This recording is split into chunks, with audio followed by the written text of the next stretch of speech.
What's going on, you guys? My name is Rayge, and we are back today with a quick overview here of a potential dark horse for Dark Dimension 6, especially now that we've seen some recent reworks with the Pegasus team.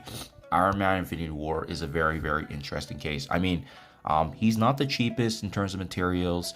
He's also not, obviously good, amazing value, but I mean, he's also not terrible.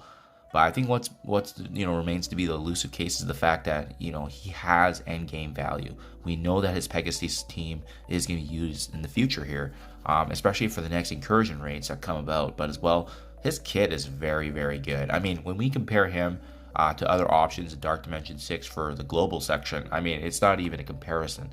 What he can do compared to the other tech characters, as well, just his overall kit and synergy. I mean, what's really interesting is also how you can slot him in with the other characters that are viable options. So, for example, when I went through the global sections, the 5 characters I brought in are the ones that you see in the top 5 here. Captain America, Carter, Black Widow, Nemesis, and Apocalypse, in his baby form. So I thought this mix was a pretty good mix, but the one thing I did find what I was lacking when I was going through it was the amount of crowd controlling as well as damage, right? My team was very, very defensive minded. We have Captain America granting defense up and energy to the team.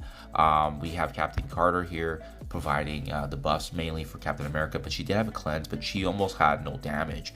Black Widow was nice in the sense that she did have crowd controlling and she did have synergy with Captain America. The speed up was really good for the team, but I mean, after that, she wasn't doing too much. Her ultimate was nice to apply bleeds, and really my main 2 damage dealers ended up being Nemesis, who had devastating ultimate ability. I love bringing him in because of the fact that he does have big Apocalypse value in the future.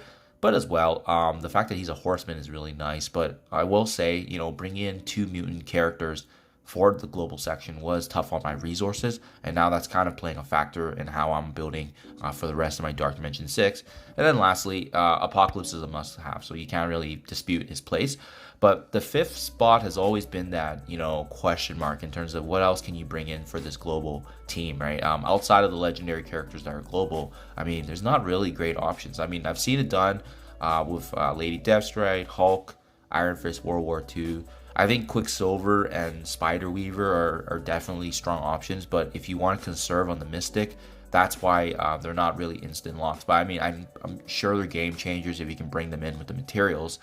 Doctor Doom, I think, is a really good one. Hulkbuster, well, his cooldowns are actually pretty hefty, so probably not a good option. But after that, it really quickly falls off in terms of who you need to use. Basically, characters like Sharon Carter, Dazzler, Emma Frost, like all these characters you probably don't want to be building, but then you might not have a choice at the end. Lady Deathstrike's good as well, but that's why Iron Man Infinity War is very, very interesting, right? I mean, I would say his only one weakness is the fact that he doesn't have great speed. But then if you synergize him with Black Widow, a character that's consistently granting speed up, especially with him being tagged as an Avenger, I mean, it's pretty much a lock. I love how his basic also, even if he didn't have speed up granted from Black Widow, he's going to be gaining that, right? He's going to be gaining that already naturally, and even applying vulnerable to his basic is pretty big. So even if you had him in a striker position, he can apply his own vulnerable, which is really, really cool. But more so, I think the big value comes from the fact that you can use him in the raid. So you're probably going to have him built up high already next to Castro, who's also another Dark Dimension 6 lock now, given the recent buffs and rework to Pegasus. But also, they released an update a couple days ago where now his abilities they are effectively the same pretty much outside of raid. So his ability block lasts for 2 full turns. This is an energy cost of 3. That's such a low cost when you combine it with, characters like Black Widow and Captain America. He's going to be getting his energy much quicker than you think. His Infinity Beam ultimate is also a 5 cost for an ultimate, which is super, super cheap. Unfortunately, his abilities don't really benefit the rest of the other characters, but what I like about both his abilities is that it benefits the team, though. His blind lasts for 2 full turns on the primary target. He has an ability block that can last for 2 full turns. I mean, Ironman Infinity War is a crowd controlling machine. At 3 and 5, that's insane value for what you bring in. He costs similar to characters that we just mentioned, right? The Hulk, Hulkbuster.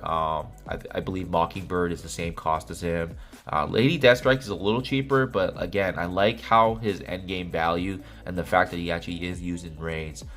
It's becoming a really night and day option if I could go back, right? I think if I am going to redo my second run, he's definitely someone I'm going to consider bringing him up.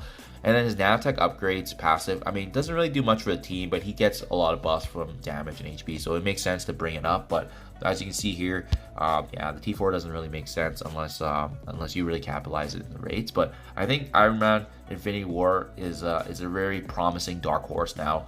And again, he only needs 3 pieces of teal gear, but the fact that he's tech goes a long ways, right? Like the ones I just mentioned earlier. I had 2 bios, 2 mutants, 1 skill. Well, I can easily sub out one of the bio or mutant characters now to add in Ironman Infinity War, and I think it's going to create a much more well-balanced team.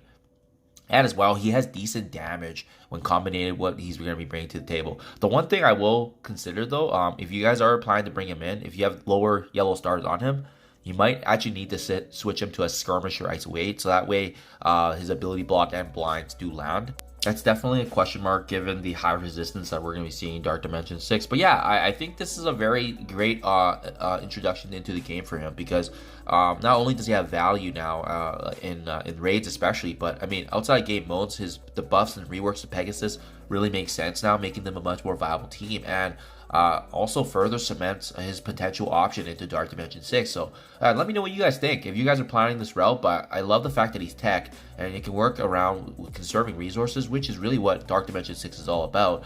And again, he's not the most expensive option. He's also not like super cheap compared to some of them. But in terms of what he's going to be bringing to your account, if you have the resources, it makes sense because he does provide a lot of dividends for the account and as well as the rest of the roster. So hope this helps you guys in your planning if you haven't started. Hopefully this can shed some light. But yeah, I'm super excited. In my second run, I'm definitely strongly considering bringing him in just to see how that value is. But thank you as always, guys. I appreciate you checking my videos, and I'll catch you guys in the next one.